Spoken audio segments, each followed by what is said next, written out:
Now, I had heard at the time that I did a video talking about Dwight Howard, which is still fucking ridiculous. Okay, that he wanted $24 million a year, pretty much, and apparently he got something close to that because I found out on my video when I was looking at the comments that he signed the Atlanta Hawks. They gave him a 3-year, $70 million contract, maybe like 3 years, $72 million or something like that. Hey, if they want to waste their money on a proven loser, so be it. All right, whatever. He got what he wanted. But this shit, okay, at least Dwight Howard has a resume. This guy, Timofey Mosgov, just fucking, oh my goodness, man, this rivals the Great Train Robbery of 1963. 4 years, $64 million for a guy averaging, for his career, 7 points and 5 rebounds and 1 block. Fucking disgusting. Fucking disgusting.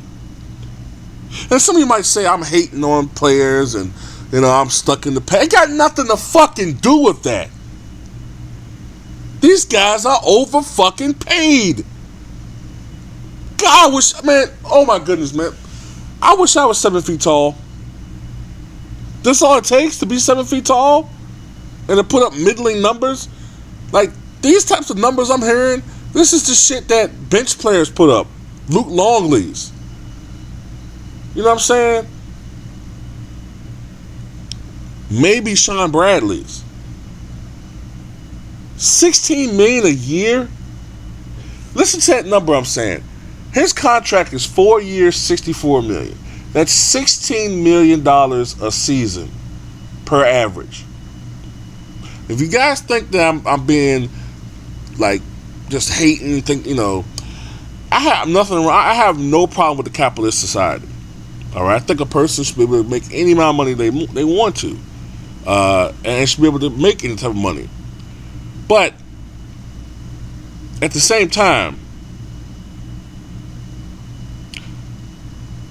there used to be a pecking order. Like, people with this type of salary were the creme de la creme, superstars. Guys like the Luke Longleys of the world or whatever, they didn't make double-digit millions. This is ridiculous. Okay, I'm going to make a comparison between Timofey Mosgov, right? Timofey Mosgov, and some true legends of the game, all right? To just bolster my case right here. So sit back and just listen to my perspective of why I think it's ridiculous this motherfucker's making $16 million per year on average with his contract with the Lakers.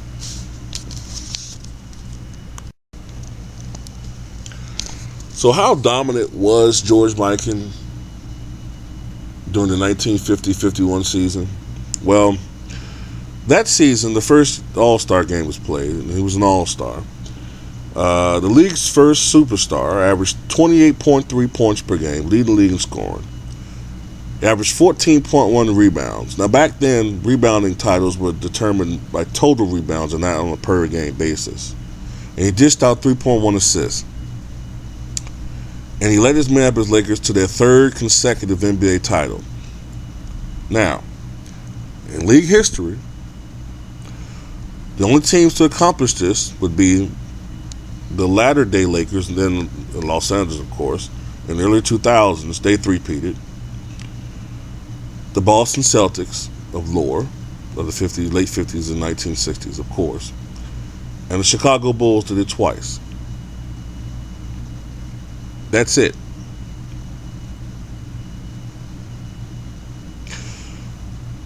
Mikan's offense accounted for 1/3 of the team's total offense. Back then, scoring was just low. This is before the shot clock era. So, scoring was really low back then. And the only other players I can think of that had seasons where they scored more than 1/3 of the team's offense would be Wilt Chamberlain. Elgin Baylor had a season where he averaged 38.3 points, but he didn't play the whole season. So you can't include him in that equation. Michael Jordan at his very best, the 86-87 season, those are the ones I can say definitely had seasons where they scored more than a third of the team's total offense. Other guys that may have approached that, maybe Rick Barry at his best, 66-67, and maybe Kobe Bryant in 2005-2006 season. I'm not certain about that. But to score 1/3 of the team's total offense is truly dominance as far as scoring is concerned. Now, having said all of this, the master of the hook shot, George Mikan. You know how much money he made that year? $12,000. Mikan made $12,000 in 1951, which people might make the argument of adjusted for income. Well, how much is that today? Today's dollars, $118,000. A lot for you and me, but for a superstar of today, of his caliber in today, not much, not at all. Chicken shit, ass wipe material, or amounts, I should say. Unfortunately for Mikan, he retired before the pension became available for players in the mid-60s, and he died poor, sick and poor. And Shaquille O'Neal famously, out of respect, paid for George Mikan's funeral back in June of 2006. So that's one example of why I say players today make too much fucking money. This was in 1956, okay? This was just before the acquisition of Bill Russell by the Boston Celtics, spearheaded by the greatest architect, I think, in basketball history, Red Auerbach, which led to the great Celtics dynasty of the late 50s into 1960s. But before that season, the two main faces, the two main guys, although you could throw in Neil Johnston, and you could also throw in Paul Arizin and Dolph Schayes into the equation, I understand that. But the two biggest stars at that time were probably Bob Cousy and Bob Pettit. Now, that year, Bob Cousy had his sixth consecutive All-Star season, and he averaged 18.8 points, 6.8 rebounds, 8.9 assists, and he was just a tremendous passer. And then you had Bob Pettit. That was the second year in the league. Bob Pettit, to his credit, that year averaged 25.7 points per game, leading the league in scoring. All right, he led the NBA in total rebounds, which was the way they determined rebounding champions then. 1,149 rebounds, what I see here. And he averaged 16.2 rebounds per game, which would have led the league anyway if that was the way they had measured it by then. So he was a completely dominant, totally dominant player, right? Now, look at these numbers, look at what they accomplished. You know how much money they made that season? $25,000 a year in 1956. In today's dollars, that'll be $218,000 a year. Still nothing compared to what these guys are making now. You get what I'm talking about now? Now let's go to Bill Russell in 1964, right? Now individually, Bill Russell's in the prime of his career. He's 29 years old. Actually, he just turned 30 with 29 when the season starts.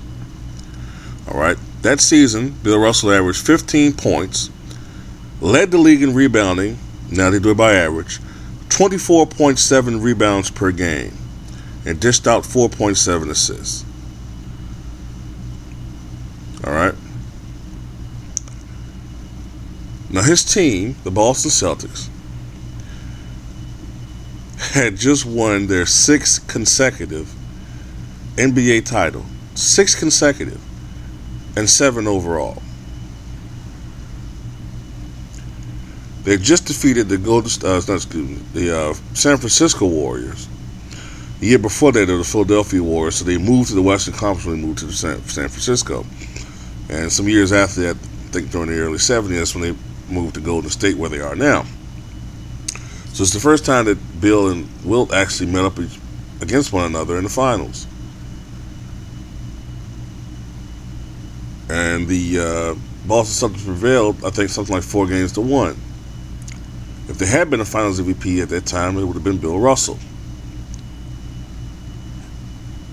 And Bill and Wilt would meet up one more time in the Finals, 1969, when Wilt was with the Lakers, and famously they would come up short again.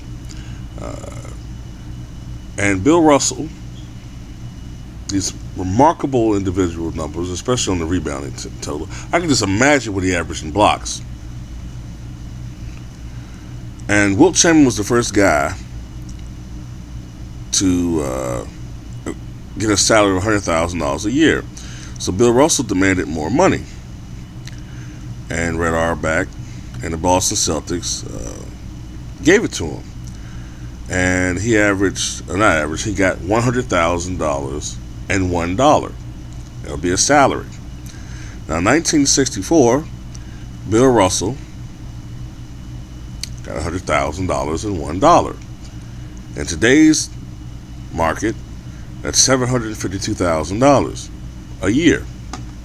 Very good, but mere pittance compared to what Timofey Mosgov is going to average in his salary.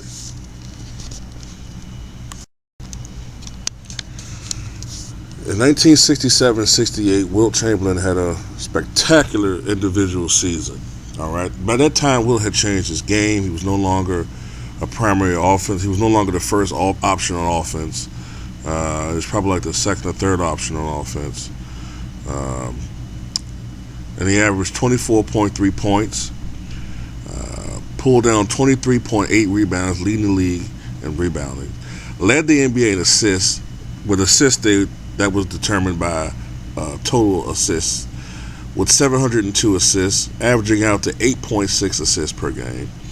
Led the NBA in minutes, led the NBA field goal percentage. The year prior, his Philadelphia 76ers, which was voted in the first 35 years of the NBA in 1980, as the greatest individual team of all time, that team was able to end the Boston Celtics streak of titles at 8, winning NBA Finals in 1967. They did not win the title in 1968, but still, Wilt Chamberlain had a great season, and it looked like that Philadelphia 76ers team would be around for a while. Wilt would eventually leave that team. But anyway, Wilt Chamberlain for that season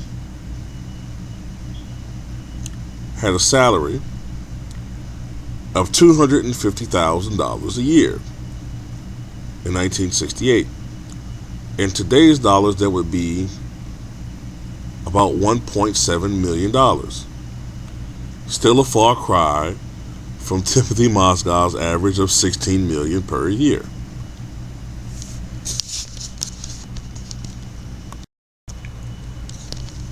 In 1971-72, the first year that he played in the NBA, they went by his changed name, Kareem Abdul-Jabbar from Lou Alcindor.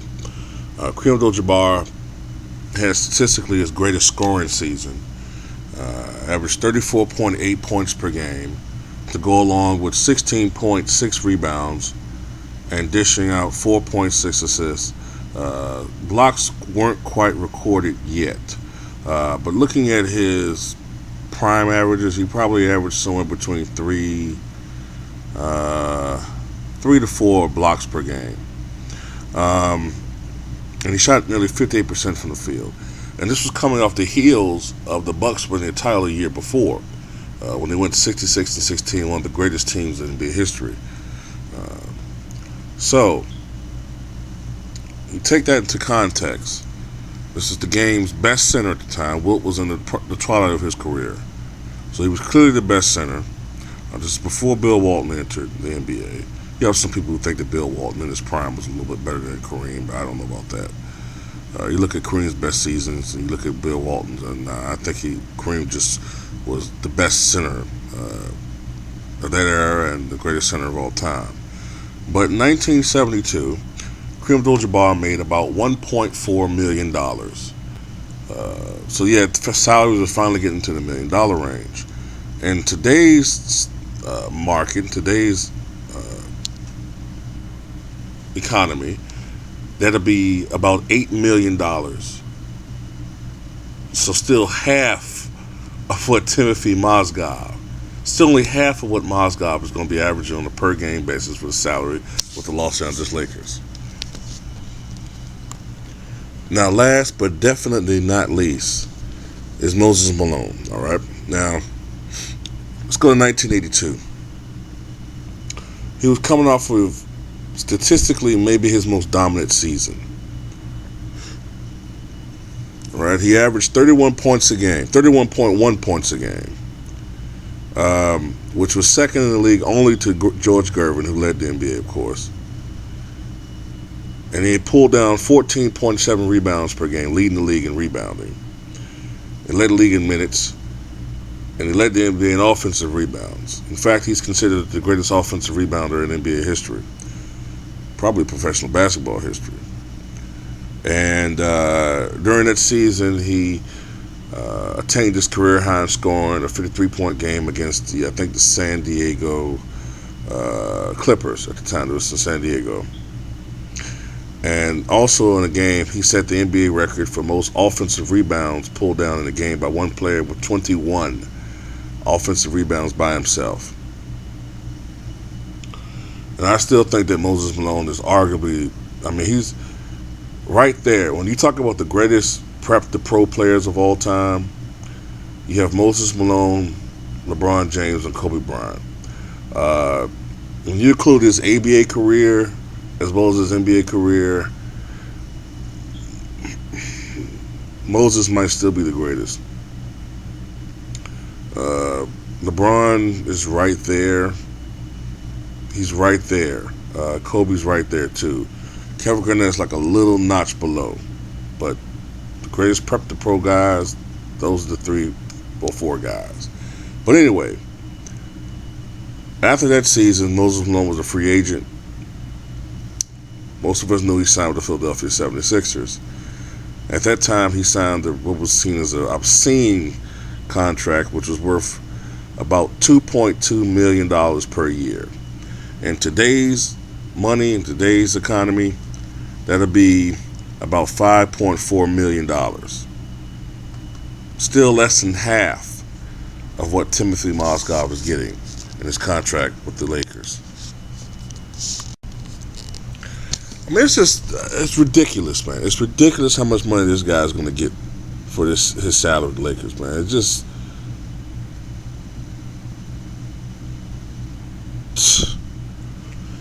oh boy. And I chose, with the exception of one guy, most of the players I brought up in this presentation were centers or big men, and that was on purpose, intentional, to show you that for what you're getting with this guy, this motherfucker, I'm gonna tell you, his best season, Mosgov, he put about 10 points per game and about 7 rebounds, right? In comparison, Luke Longley for the Lakers, his best year, it'll surprise some of you guys. The last year that the Bulls won the title in 97-98, Luke Longley put up 11 points and 6 rebounds a game. He got paid about $3.2 million per season that season.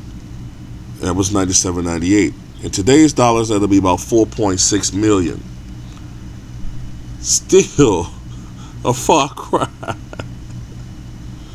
from what Timofey Mosgov is going to average in his contract, which is going to be $16 million a season.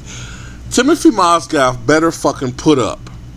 Okay, if I gotta get a Dwight Howard, Mosgov better put up minimum 20 and 12. If he don't put something up like that, I'm a roast the fuck out of this dude, man. I don't give a fuck about, he got taken advantage of the. Fuck that shit, man. Fuck that shit. Because as much outrage as there is about Dwight Howard and his contractual demands, okay, now granted, He's an asshole. He expects to be paid that. I understand the difference.